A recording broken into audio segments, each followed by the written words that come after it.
우리는 살아가면서 삶의 여러 가지 문제와 일들을 만나게 됩니다. 삶의 문제가 우리에게 계속해서 중첩될 때에 우리에게 왜 이런 일이 일어날까라고 우리의 삶을 되돌아보게 돼요. 삶의 문제의 원인과 이유를 알고 그 해답을 찾기 위해서 우리는 깊이 숙고하고 생각해야 돼요.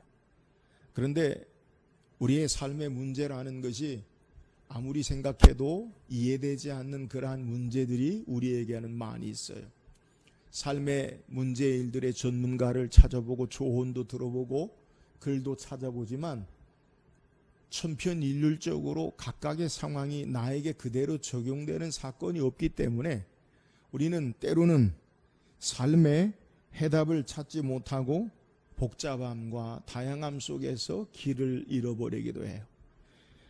신앙인에게 이러한 삶의 문제가 있을 때 우리는 어떻게 행동합니까?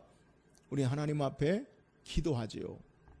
근데 하나님 앞에 기도해도 하나님이 즉각 우리에게 응답하시고 말씀하시면 좋겠는데 하나님이 우리에게 말씀하시지 않고 기도 응답이 더디되어지고 잘 이해되지 않는 경우도 우리에게 많이 있어요. 이런 답답함 가운데 우리는 무엇을 해야 합니까? 여러분, 우리가 구하고 묻고 하나님 앞에 기도해도 우리의 삶이 해결되지 않는 문제와 일들이 있을 때 다시 겸손하게 하나님의 말씀을 듣는 자세가 있어야 돼요. 하나님의 성경의 말씀을 통해서 우리에게 무엇을 말씀하시는지 들어야 돼요. 우리는 어쩌면 우리 자신에게 또한 하나님께 너무 많은 말을 토해내므로 하나님께서 우리에게 말씀하시는 것을 듣지 못하고 깨닫지 못하고 알지 못하는 경우가 많이 있는 거예요. 여러분에게 신앙생활의 가장 원초적인 질문을 다시 드리겠습니다. 여러분 왜 교회에 다니십니까?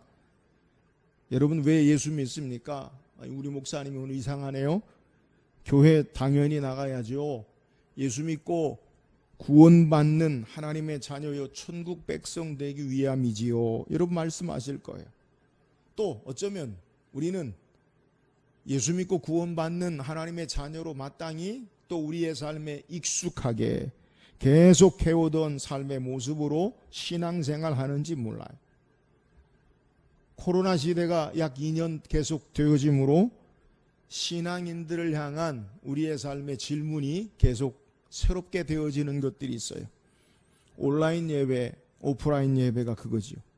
현장 예배를 드려야 되느냐? 영상 예배도 괜찮냐?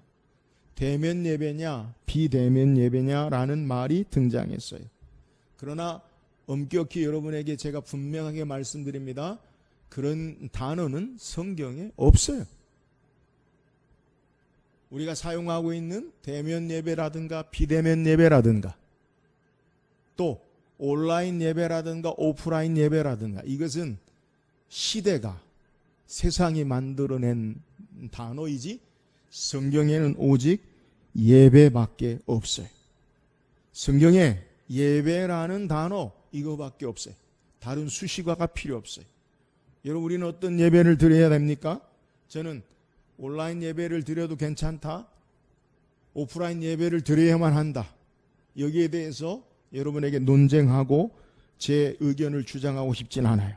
그러나 상황에 따라서 우리는 어쩔 수 없다면 어떠한 상황 가운데도 예배는 드려야 돼요. 중요한 사실은 요한복음 4장에 예수님께서 사마리아 수가성 여인과의 대화를 통해서 사마리아 여인이 이야기하죠. 우리 조상들은 그리심산 이 산에서 예배하고 당신들은 예루살렘에서 예배한다고 했는데 어디서 예배하는 것이 참된 예배입니까? 장소적인 의미를 묻죠. 예수님 뭐라 말씀합니까? 요한복음 4장 23절에 아버지께 참되게 예배하는 자들은 영과 진리로 예배할 때가 오나니 곧 이때라. 아버지께서 이렇게 예배하는 자들을 찾으시느니라. 이 말의 의미가 뭐예요? 하나님이 찾으시고 받으시는 예배를 드려야 한다. 그게 무슨 예배냐? 영과 엔푸뉴마티 성령 안에서 진리로 엔 엘레테야 진리 안에서 하나님의 말씀 안에서 하나님의 성령 안에서 예배해야 된다라는 거예요. 비상시국의 비상사태에 따라서 예배하는 것 그건 맞아요. 그러나 예배의 본질인 성령의 인도하심과 진리의 말씀 안에서 예배해야 된다라는 사실, 이게 가장 성경이 우리에게 말하는 내용. 한 가지 더 부언한다면 우리의 예배가 어떤 예배가 되어야 되느냐? 히브리서 10장 25절에 보면 모이기를 패하는 어떤 사람들의 습관과 같이 하지 말고 오직 권하여 그날이 가까움을 볼수록 더욱 그리하자. 모이기를 패하는 어떤 사람들의 습관과 같이 하지 말자. 여러분, 우리가 경계해야 할 것이 뭡니까? 모이기를 패하는 어떤 사람들의 습관과 같이 되지 말자. 온라인 예배 드리니까 목사님 편하고 좋습니다. 어디에서나 드릴 수 있고요. 근데 여러분, 그렇게 예배 드리는데 우리가 정말 우리의 마음과 정성과 뜻을 다해서 우리의 삶의 자세도 하나님 앞에 그렇게 예배하느냐? 물론 그런 분도 계실 것이지만 영상 예배 드릴 때 일상의 삶에 그대로 있다가 그냥 유튜브, 텔레비전이나 컴퓨터 틀어놓고 인지 않나? 여러분, 이거 생각해 봐야 돼. 몸된 교회 함께 나와 하나님을 찬양하고 경배하고 참된 하나님과 성도들 간의 영적 교제와 예배를 통하는, 예배를 드리는 습관을 폐하는 것, 이것이 우리에게 있으면 안 돼요. 여러분, 기억해야 돼. 여튼 우리에게 중요한 신앙의 원초적인 질문을 앞서 다시 합니다. 우리는 지금 모두가 다 어렵고 힘든 시기를 살아가는 신앙인으로서의 삶의 모습이 저와 여러분에게 있어요. 여러분, 예수 믿고 신앙하는 목적이 무엇이 됩니까? 나의 안정과 평안과 성공을 위해서 하나님께서 도와주시기 위해 신앙한다라고 한다면 여러분, 다시 생각해 봐야 돼. 자기 개발이나 자기 완성이 신앙생활의 목적이 아니라는 거예요. 성경은 이것을 우리에게 말하지 않아요. 1세기 중반에 기독교의 조직적인 박해가 있었어요. 예수 믿는 것 때문에 옥에 갇히고, 예수 믿는 것 때문에 죽임을 당하고, 예수 믿는 것 때문에 사회적으로 매장당하고, 또 삶이 모든 것이 다 끊어지는 어려운 그러한 박해의 시대가 있었어요. 주후 64년에는 로마의 황제 네로는 우리가 알듯이 로마에 불을 지르고 그것을 기독교인들이 불을 질렀다라고 이야기하고 기독교인들에게 책임을 떠넘기고 끔찍한 박해와 그리고 순교로 몰아가는 일을 했어요. 주 64년에서 67년에 베드로 사도와 바울이 순교당하는 일이 일어나요. 이처럼 기독교가 로마 제국에 의해서 박해가 계속되자 1세기 중반을 사는 기독교인들의 신앙의 삶의 근본적인 질문을 다시 하게 돼요. 우리가 왜 예수를 믿는가? 그리스도를 따르고 추구하는 삶의 목적이 무엇인가? 그들이 이 땅의 안녕과 평안과 성공이 아니라면 그러면 그들이 추구하는 예수 믿는다는 것의 신앙의 참된 모습이 무엇인가를 고민하게 되었어요. 이런 고민 가운데 그들의 해답이 뭐냐? 성경의 기자들은 이 땅에서 예수님은 어떤 삶을 사셨는가? 예수님은 무엇을 하셨는가? 예수님이 진정으로 말씀하시는 의미가 무엇인가? 이걸 통해서 막아는 우리에게 바른 진리를 제시하는 거예요. 오늘을 사는 저와 여러분이 정말 깊이 생각하고 묵상해야 할 것, 저도 마가처럼 이것이라고 생각돼요. 복음서를 통해서 예수님은 누구신가? 예수님은 무엇을 하셨는가? 예수님은 진정 우리에게 무엇을 말씀하시는가? 이런 모습을 통해서 저와 여러분이 어렵고 힘든 시대에 우리는 어떻게 살아야 하는지, 무엇을 위해 살아야 하는지 빛을 얻고 그 답을 찾고 신앙할 수 있다라는 거예요. 저는 앞으로 마가복음을 통해서 우리가 사는 이 어려운 시대에 예수님께서 어떤 분이신가? 예수님은 무엇을 하셨는가? 예수님께서 진정 말씀하시는 의미가 무엇인가를 통해서 어려운 시대 오늘을 사는 지혜를 얻고 어려움을 이기고 주님의 참된 제자로 신앙인으로 사는 귀한 은혜가 있기를 주의 이름으로 축원합니다. 먼저 우리는 마가복음을 통해서 누가 마가복음을 기록했는가라는 것을 좀 살필 필요가 있어요. 여러분 질문합니다. 마가복음을 누가 기록했어요? 마가복음을 누가 기록했어요? 마가죠. 우리는 주일학교 수준만 돼도 알아요. 그런데 왜 마가가 기록한 거라고 여러분은 알고 계십니까? 목사님이 얘기했잖아요. 아니면 우리가 그렇게 배웠어요. 여기서 우리는 복음서에 대해서 다시 한번 생각해 봐야 돼요. 우리가 성경을 이해하기 위해서는 성경은 지금으로부터 2000년 전에 기록된 것이기 때문에 그 시대의 배경, 문화를 이해하지 않고 2000년의 간격을 뛰어넘어 오늘의 삶에 이것을 바라보면 그것이 갭이 너무 큰 간격의 차이가 있어서 잘 이해하지 못하는 거예요. 여러분 마태복음은 누가 기록했습니까? 마태가 기록했고요.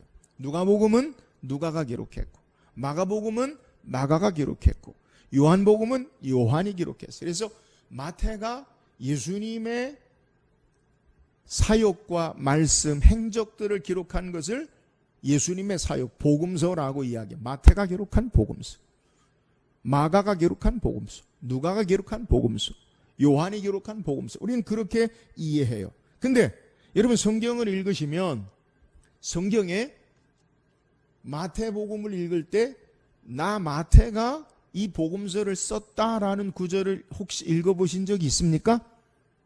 없죠.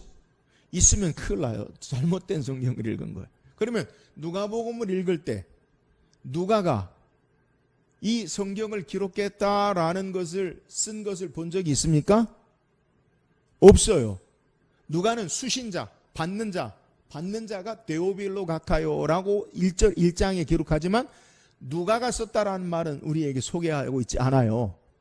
여러분 마가복음을 읽을 때 나 마가가 이 복음서를 기록했습니다라는 것을 여러분이 읽어본 적이 있어요? 없어요. 요한복음도 마찬가지예요. 여러분 그 이유가 뭐냐? 1세기의 글의 양식, 일반적인 글의 양식, 물론 서신서, 편지는 다르죠. 편지는 내가 보내는 사람이 누구고 받는 사람이 누구인가라는 것을 기록해요. 그래서 우리가 아는 대로 바울이 쓴 서신서, 로마서, 갈라디아서, 에베소서, 빌립보서, 골로 그 다 1장에 보면 바울이 누구 교회 성도들에게, 빌립보 교회 성도들에게, 로마에 있는 성도들에게 자신이 누구인지, 받는 사람이 누구인지를 서신서는 기록하고 있지만 복음서는 이야기 형식으로 문학 형식이 되어진 것에는 일반적으로 1세기에는 글을 쓴 일을 기록하고 있지 않아요. 그러니까 마태복음에 마태가 썼다라는 기록을 하지 않아요. 일반적인 1세기의 글의 양식, 내러티브에서 이야기나 어떤 이야기의 전기 같은 것을 쭉 쓸 때 누가 썼다라고 그렇게 말하지 않는다는 거예요. 그러니까 마태복음, 마가복음, 누가복음, 요한복음에 내가 이것을 썼습니다라고 기록하고 있지 않다라는 거예요. 이게 1세기의 일반적인 글의 형식이라는 거예요. 그래서 마가복음에 마가가 기록했다라고 밝힌 구절은 없어요. 그러면 우리가 왜 마가복음의 기자, 마가복음을 쓴 사람이 마가라고 말하느냐? 성경에 마가복음을 읽어보면 그 희미한 빛을 통해서 그리고 성경의 각 드러내는 증거를 통해서 그리고 역사적인 증거를 통해서 마가가 마가복음을 기록했다라는 것을 우리에게 밝히는 거예요.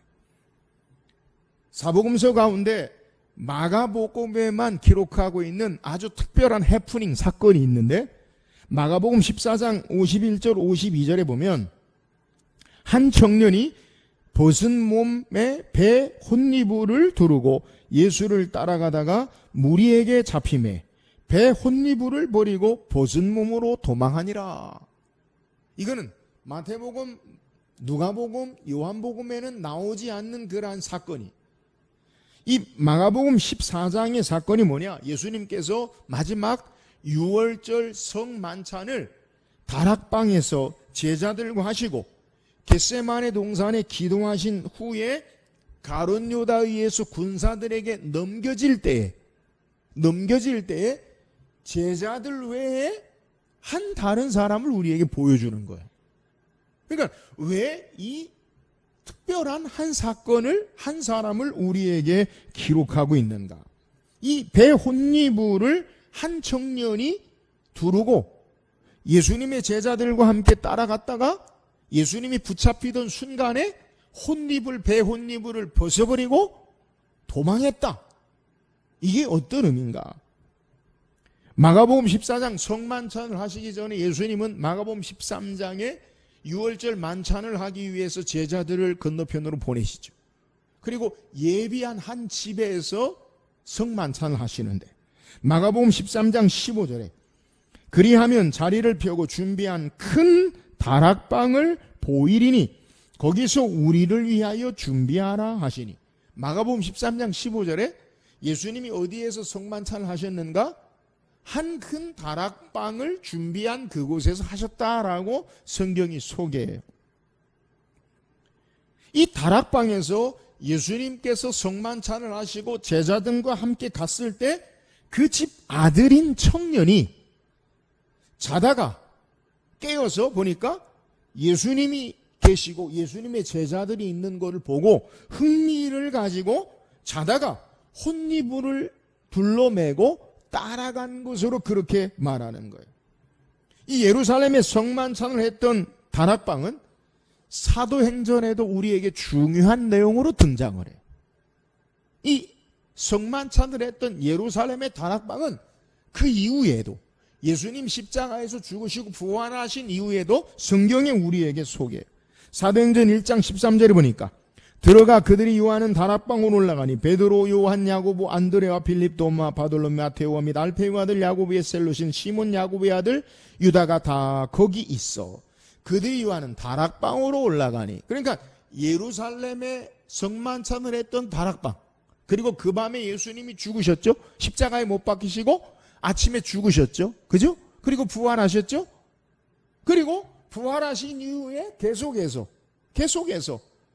예루살렘의 제자들의 거점이 어디냐? 이 다락방이었다는 거예요. 이 다락방을 우리는 오순절 성령 강림의 사건도 이 다락방에서 시작된 것, 역사된 역사적인 장소인 것을 우리는 성경을 통해 알아요.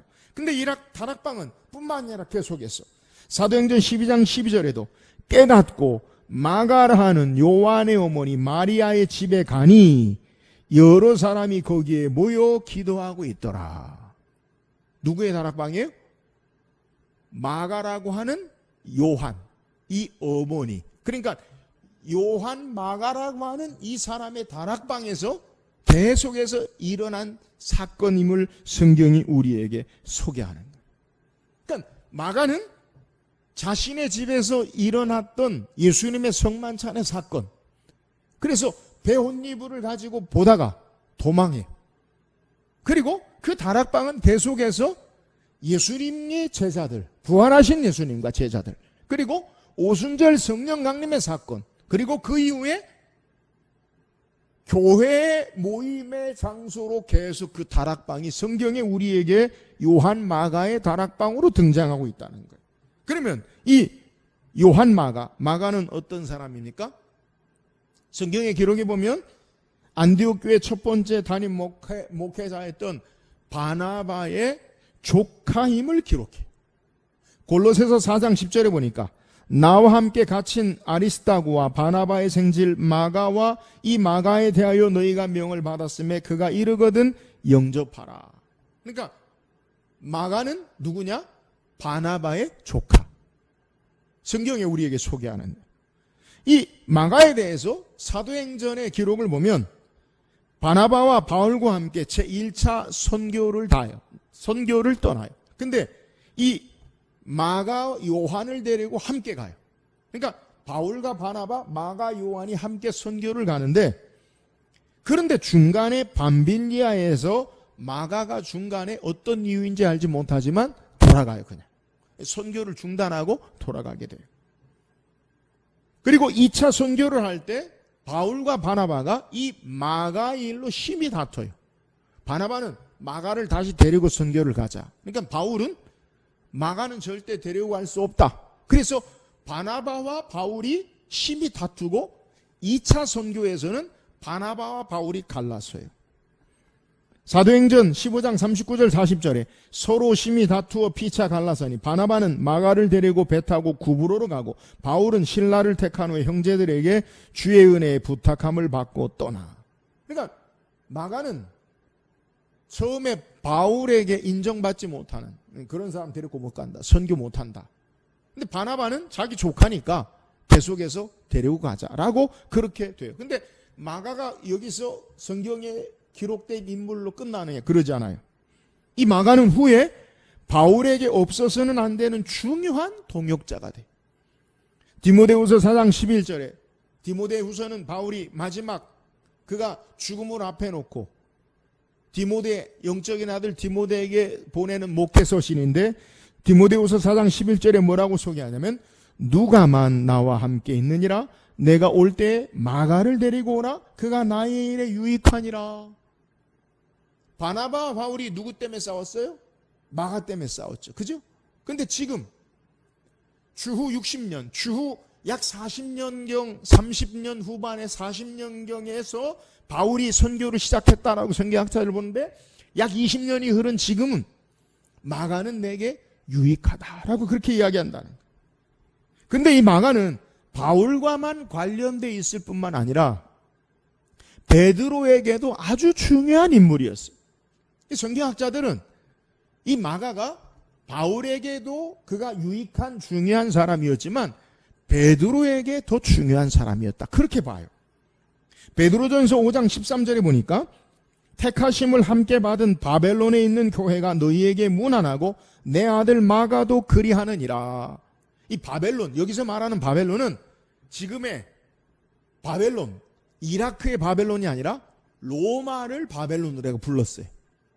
그러니까 지금 베드로가 어디 있느냐? 로마에 있어요.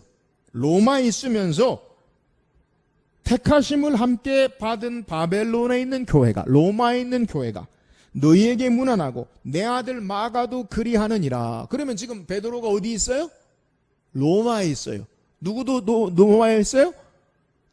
마가도 로마에 있어요. 그러니까 베드로 사도는 마가를 내 아들이라라고 부르고 있어요. 그러니까 초창기에는 바나바에 의해서 신앙교육을 받고 바울에 의해서 그리고 함께 사역하다 후에 로마에 베드로 사도와 함께함을 말해요. 이 베드로 사도는 로마에서 어떻게 되냐면 순교당해요. 베드로 사도는 예수님의 사역과 행하신 일들을 마가에게 늘 전하고 그리고 예수님의 가르침과 사역을 기록하기를 그는 원했어요. 베드로전서 1장 보면 내가 너희에게 꼭 예수님의 사역을 알게 하기를 원하노라라는 그러한 구절이 있어요. 그러니까 베드로 사도는 예수님의 사역과 고난 가운데 예수님의 말씀을 전하기를 기록하기를 원했다라는 거예요.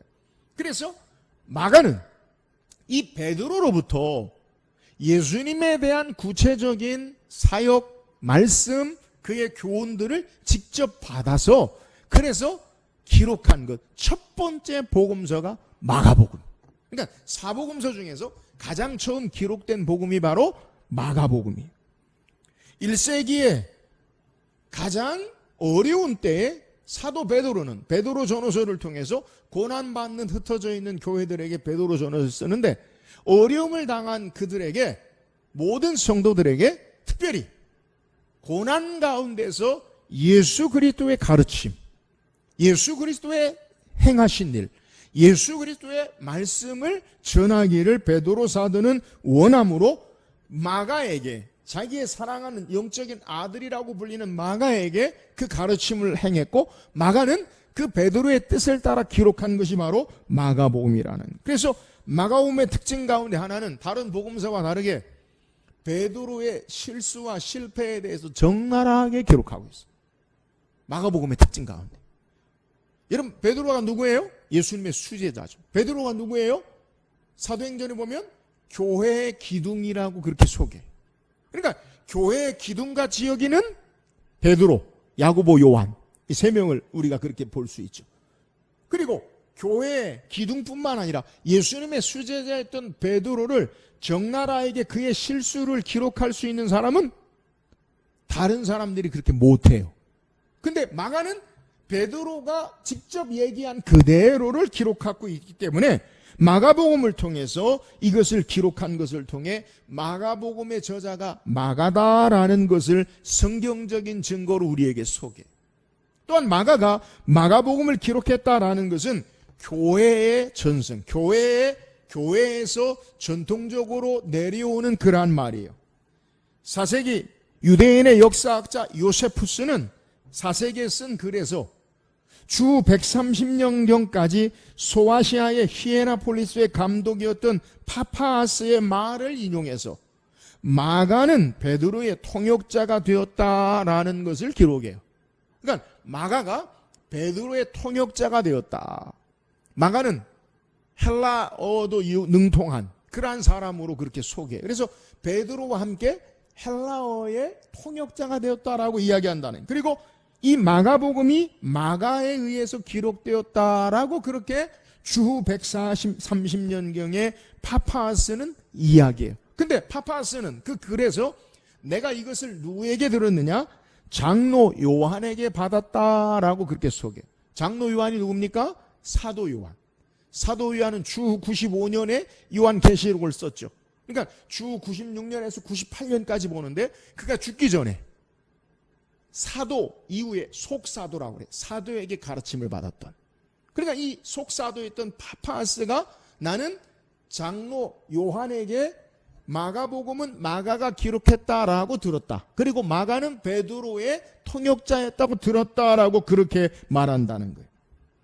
그래서 그 이후에 모든 교회와 속사도 그리고 교부들까지 모든 교회의 지도자들이 한결같이 마가복음은 마가가 기록한 것으로 우리에게 말씀해. 그래서 마가복음 누가 썼어요? 마가가 쓴 거예요. 마가복음 마가가 쓴 거예요. 여기서 우리는 마가에 대해서 잠깐 생각해 볼 필요가 있어요. 앞서 설명드렸듯이 마가는 처음부터 그의 신앙이 모든 사람에게 칭찬받을 만한, 신뢰를 얻을 만한, 사랑을 받을 만한 인물이 아니에요. 여러분, 배 혼니부를 덮어쓰고 예수님이 잡히시던 그 현장에 갔다가 배 혼니부를 벗어버리고 배 혼니부를 벗고 성경에 벗은 몸으로 도망하니라. 여러분, 벗은 몸으로 도망하는 게 뭐예요? 성경에 나오는 어쩌면 스트리킹, 옷 벗고 뛰는 것. 이 최초의 그런 해프닝을 가진 사람인지 몰라요. 어쩌면 덜 성숙하고 미숙한 사람이에요. 그는 바나바와 바울과 선교를 했다가 중간에 포기하고 돌아간 그러한 인물이기도 해요. 그러나 그는 그것으로 끝난 게 아니라 그 후에 바울과 베드로에게, 그 후에 교회의 모든 지도자에게 꼭 필요한 신앙의 인물이 되었어요. 이런 가장 중요한 게 뭐예요? 마가복음을 기록했어요. 가장 중요한 마가복음을 기록한 인물이 되었어요. 저는 이 마가가 기록한 마가복음을 통해서 우리가 기억할 것, 우리의 신앙도 그렇게 완벽하지 않잖아요. 저와 여러분 좀 미숙한 면이 많이 있잖아요. 아직도 성숙하지 못하고 부족한 것이 많이 있잖아요. 그럼에도 불구하고 처음 시작이 미숙하고 온전치 못한다 할지라도 참된 믿음과 진리 안에 더욱 성숙함으로 하나님이 복음서 예수 그리스도의 행적을 기록하는 위대한, 그리고 그 이후에 그의 모든 삶이 유익하고 영적인 믿음의 아들로 하나님의 귀한 일꾼으로 사용당하는 것, 이것이 마가인 것처럼 우리의 신앙도 마가처럼 우리가 지금 처음에는 좀 부족하고 미숙한 것이 있다 할지라도 마가처럼 성숙한 신앙으로, 그리고 중요한 하나님의 복음의 능력의 역사를 전하는 귀한 신앙의 사람들이 되어야 한다라는 것을 우리에게 교훈하는 거예요. 사랑하는 여러분, 마가처럼 우리의 시작은 좀 미숙하지만 우리의 나중은 하나님의 영광을 드러내는 존귀한 신앙의 성숙한 믿음의 사람들, 누구나 인정하는 성숙한 믿음의 그리스도의 좋은 제자들이 될 수 있기를 주의 이름으로 축원합니다. 또한 마가복음을 기록한 목적이 무엇입니까? 성경학자들은 마가복음에 처음 쓰여진 시기를 이르면 가장 빠르게는 주 50년대부터 주 60년대 중반으로 봐요. 대부분 주 62년에서 64년으로 성경학자들은 그렇게 추정을 해요. 근데 이 시기가 어떤 시기냐? 앞서 소개했지만 로마에 의해서 기독교가 조직적으로 박해를 당하고 어려움을 당하는 그러한 시기에 베드로 사도가 순교하고 바울이 순교당하는, 교회는 극심한 어려움을 겪어요. 이 고난과 어려움 가운데 예수님을 따르는 믿는 자들에게 근본적인 질문을 시작해요. 주님을 믿는다는 게 무엇인가? 참된 제자도가 무엇인가? 그것을 예수님의 모습을 통해 다시 그들에게 깨닫고 증거하게 될 이유로 예수님에 대해서 소개한 것, 최초의 복음서가 된 거예요. 그러니까 삶이 어렵고 힘든데 우리가 과연 예수 믿는다는 게 뭐냐? 예수님이 행하신 일이 뭐냐? 예수님의 말씀의 진정한 의미가 뭐냐? 우리가 주님을 따르는데 이 고난과 어려움 가운데 그 목적이 뭐냐는 거예요. 신앙은 성공이나 영광이 아니라 예수님을 향한 온전한 헌신과 예수님의 부르심에 응답하는 것이 신앙이다. 이것을 복음서를 통해 우리에게 소개해. 예수님을 따른다는 것은 자기 영광을 드러내고 얻기 위한 게 아니라 자기 십자가를 지고 예수님을 따르는 것, 이것이 신앙의 본질이다. 이것을 마가는 예수 그리스도의 행적과 말씀과 사건 가르침을 통해 말하는 것. 예수님이 이 땅에 오신 것이 뭐예요? 그는 왕이세요. 만왕의 왕이세요. 그런데 이 땅에 정복하고 군림하는 세상 왕으로 오신 것이 아니라 낮고 낮은 천한 몸으로, 인자가 온 것은 섬기려 함이 아니요 도리어 섬기려 하고 많은 사람의 대속물로 주려 함이라. 십자가의 죽으심으로 그의 나라, 참된 하나님 나라를 이 땅에 가져오심을 보여주시고, 신앙이라는 것, 그것은 세상이 추구하는 부와 권력과 명예와 특권을 요구하는 것이 아니라, 그러한 약속을 하는 것이 아니라, 인생의 참된 가치는, 이 땅의 삶의 가치는 세상 영광이 아니라 오직 예수 안에서 하나님이 거저주시는 하나님의 영광을 바라보고 사는 자들이요, 하나님의 다스림과 통치하심 가운데 거룩한 백성으로 살아가는 것, 이것이 신앙의 주님을 따르는 것이 목표다. 이것을 우리에게 보여주기에 최초로 복음서를 통해 예수님의 가르치심, 말씀, 사건을 통해 우리에게 마가가 기록하고 있다라는 거예요. 예수님을 따르고 하나님 나라를 받아들인다는 것은 자기를 향하여 사는 삶이 아니고, 자기를 향하여 사는 삶이 죽고 이제는 예수 그리스도를 위하여 사는 삶이다. 이것을 보여준다는 거예요. 자기 힘으로, 자기 공로로, 자기 노력으로 성공하고 출세하고 하나님의 은총을 얻는 자들이 아니라 하나님이 값없이 거저주시는 베푸신 은혜를 믿음으로 받아들임으로 얻는 것이다. 이것을 기록하고 있는 것, 이것이 바로 마가복음이라. 인간의 업적과 인격의 완성을 최고로 목표로 하는 시대에 자기를 부인하고 예수를 믿음으로 사는 자들이 되어야 한다라는 것을 우리에게 가르치는 것, 이것이 바로 최초의 복음서 마가복음의 가르침. 이 땅에 우리가 사는 목적이 세상 나라, 세상의 왕국을 이루고 내가 왕이 되어 세워지는 삶이 아니라 하나님이 우리의 참된 왕이시고 예수가 우리의 참된 왕이 되시고 그의 다스림과 통치하심 앞에 그의 나라를 위하여 사는 삶을 요구받는 것, 이것이 주님을 따르는 것이다. 마가는 예수 그리스도를 통해 참된 주님을 따르는 모습이 무엇인가를 우리에게 가르친다는 것. 사랑 여러분, 신앙의 목적이 여기 있어요. 주님을 따르는 참된 의미가 무엇인가? 우리는 다시 생각해야 해요. 여전히 세상의 번영과 성공과 출세와 세상의 쾌락을 따르기 위해서 주님을 따른다면 잘못했어. 참된 가치는 세상에 있지 아니하고 하나님께로부터 우리에게 주시는 값없이 베푸신 은혜에 있고, 그의 나라를 순종하고 그의 다스림과 통치하심 앞에 주님의 우리의 왕되심을 인정하고 우리의 힘과 노력이 아니라 값없이 우리에게 베푸시는 그의 은혜 앞에 우리의 삶에 참된 의미가 있고, 하나님으로, 세상으로 나로가 아니라 하나님으로, 예수님으로 사는 참된 제자에도, 이것이 바로 마가복음을 기록한 목적이라는 거예요. 사랑하는 여러분, 마가복음을 통해서 우리가 참되게 주님을 따르는 신앙의 자세가 무엇인지를 바르게 발견하고 주님의 참된 제자로 주님을 따르는 저와 여러분 되기를 주의 이름으로 축원합니다. 또한 마가복음을 기록한 목적은 고난당하는 자들을 격려하고 위로하기 위해서 마가복음을 기록하고 있습니다. 앞서 소개한 대로 주 64년 네로의 박해 때에 베드로 사도가 순교하고 바울이 순교를 당해요. 이때 마가가 로마에 있었어요.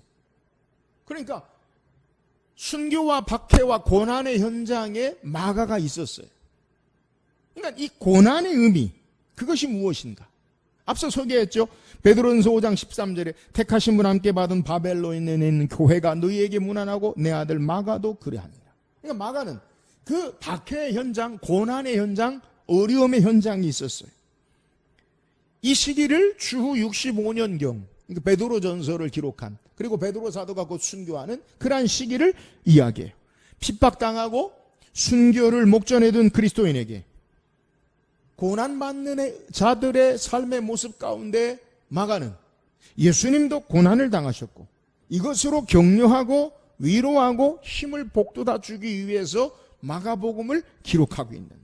그러니까 우리는 나만 겪는다, 고난이. 왜 나에게만 이런 일이 있느냐? 여러분 이렇게 생각할 때가 있잖아요.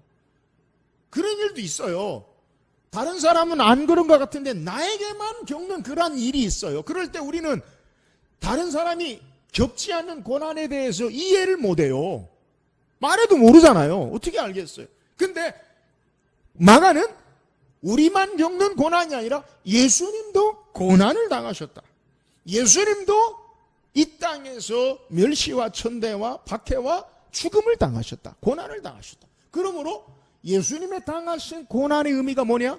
지금 우리가 당하는 고난의 의미가 고난으로 끝나지 아니하고 예수님께서 고난을 통해 십자가 지시고 죽으심으로 우리를 살리시고 하나님의 부활의 영광 가운데 모든 만물을 통치하시는 영광으로 이시는 것처럼 우리의 고난이 고난으로 끝나지 아니하고 예수를 믿음으로 영광에 이르게 된다라는 것을 위로하고 있다라는 거예요. 그래서 마가복음은 예수님의 고난에 대해서요, 마가복음의 성경에 가장 많은 지면을 우리에게 소개해요. 마가복음은 1장에서 16장까지 이루어졌는데 예수님의 마지막 순환당하시는 것, 우리가 부활절 섬기기 전에, 부활절 이전에 어떤 주간이라고 불러요? 부활절 이전의 주간을 고난주간, 그죠? 고난주간. 고난주간의 의미가 뭐예요? 예수님이 마지막 십자가 지기시기 위해서 예루살렘에 올라간 마지막 한 주간을 고난주간이라고 하죠. 근데 복음서에 유일하게 마가는 예수님의 이 고난의 한 주간을, 마가복음이 총 16장, 16장인데 11장에서 16장까지 6장을 예수님의 마지막 한 주간에 대해서 지면에 할애해요. 마태복음은 28장, 누가복음 25장, 요한복음 21장, 마가복음 10장, 가장 짧아요. 근데 예수님의 순환에 대해서 가장 많이 기록하고 있는 사람은 마가예요. 이유가 뭐예요? 예수님의 고난당하심, 예수님의 순환당하심, 이 고난당하심을 보고 가장 깊이 있게 상세하게 기록하면서 고난당함으로 당하는 종으로 오심을 통해 핍박당하는 그리스도인을 격려하고 위로하기 위해서예요. 여러분, 오늘 우리 시대 어려운 시대라고 하죠. 기독교가 이처럼 세상으로부터 무시당하는 시대가 얼마가 되었는지 알지 못해요. 세상 권력으로부터 기독교가 너무너무 무시당하죠. 교회는 안중에도 없죠. 예배를 어떻게 통제합니까? 여러분, 기독교 역사, 인류 역사에 그런 일이 없어요. 공산당 빼고는요. 어떻게 예배를 통제합니까? 정부에서 이래라 저래라? 그건 개인의 신앙의 자유예요. 온 민족, 인류의 양심과 신앙의 자유, 양심의 자유에 의해서도 법으로 무죄를 선고하잖아요. 신앙의 자유를 보장해야 되는데 정말 힘든 일이에요. 그런데 이러한 시대에 알맞은 성경이 바로 마가복음. 마가복음을 통해서 바라기는 주의 위로와 고난을 이기는 힘이 우리 주 예수 그리스도께부터 임하기를 주의 이름으로 축원합니다. 예수님의 고난과 죽으심과 부활이 우리의 승리의 부활이 되어져요. 그러므로 고난당하는 자들에게 위로의 책이 바로 마가복음이에요.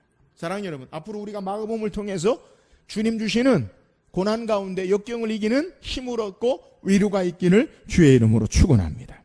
또한 마가복음을 기록한 이유는 마가복음을 통해 이방인을 위해 전도를 위하여 쓰여진 책의 특징을 가지고 있어요. 마가복음은 특별히 이방인을 위해서 쓰여진 책이에요. 마태는 유대인들을 위해서 대상으로 썼다면 마가는 이방인들을 위해서 쓰여진 복음서예요.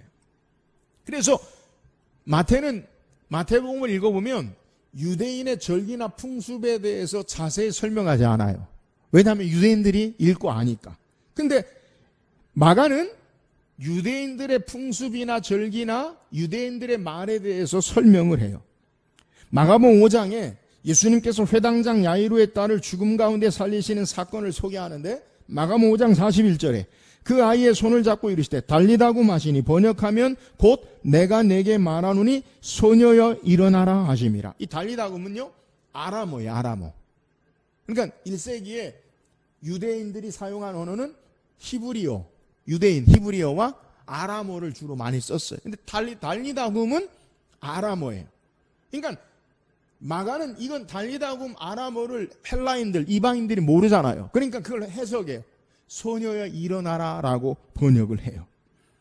마가복음 15장에서도 골고다라 하는 곳이라고 소개하고 이를 번역하면 해골의 못으로 소개합니다. 우리가 아는 대로 예수님 십자가에서 엘리 엘리 라마 사박다니, 이거 아람어예요. 아람어. 나의 하나님 어찌하여 나를 버리시나, 이걸 또 해석해서 붙여주죠. 헬라인들이 아람어나 히브리적인 배경을 전혀 알지 못하는 것을 돕기 위해서 설명하는 것, 이게 바로 이방인의 선교를 위해서 마가가 기록하고 있는 거예요.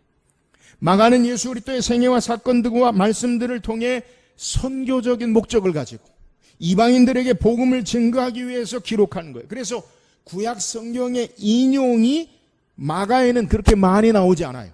근데 마태복음에는요 구약 성경 인용이 아주 많이 등장해요. 왜요? 마태는 유대인의 메시아이자 구약의 소망의 성취를 이루는 분을 예수님으로 보고 유대인을 염두에 두고 썼기 때문에 구약 성경을 많이 인용하지만 마가는 마가복음을 읽어보면 구약 성경의 인용을 그렇게 많이 하고 있지 않다는 거예요.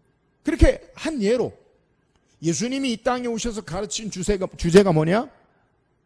예수님 첫 번째 메시지가 뭐냐? 회개하라, 천국이 가까웠느니라. 이 천국에 대해서 마태는 소개. 근데 마가는 이걸 천국을 뭐라고 표현하면 하나님 나라가 가까웠느니라. 목사님, 천국이나 하나님 나라 똑같은 말 아니에요? 맞아요. 근데 유대인들은 하나님의 이름을 감히 부르지 않아요. 그죠?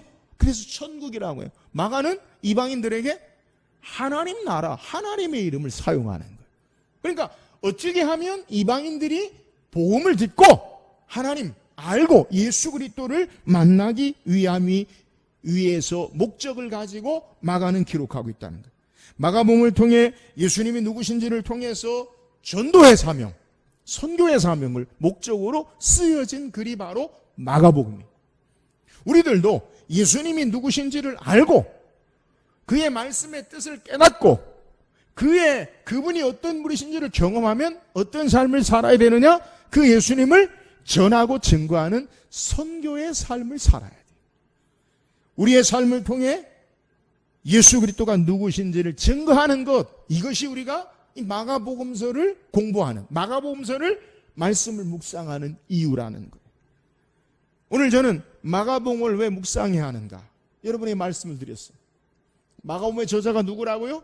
마가라고. 왜요? 성경이 증거하고 또 초대교회의 전승에 의해서 교부들, 사도들이 우리에게 증거해요. 그래서 마가가 기록했어. 그럼 마가복음을 기록한 이유가 뭐냐? 그것은 예수님을 믿는다는, 예수님을 따른다는 참된 목적이 뭐냐? 참된 제자도가 뭐냐? 이걸 깨닫기 위해서. 마가는 왜 마가복음을 우리에게 기록하고 있느냐? 어려움 당하고 고난 당하는 이 시대에 위로와 우리에게 위로를 주기 위해서. 마가는 왜 마가복음을 기록했느냐? 예수 그리스도를 통해 선교의 전도의 사명을 주기 위해서 우리에게 기록하고 있다는 것. 우리가 마가복음을 계속 묵상함으로 저와 여러분도 주님을 따르는 참된 제자도, 고난에 대한 주의 위로와 은혜, 또 예수 그리스도를 전하는 선교의 사명을 감당하는 귀한 은혜의 시간들이 될 수 있기를 주의 이름으로 축원합니다.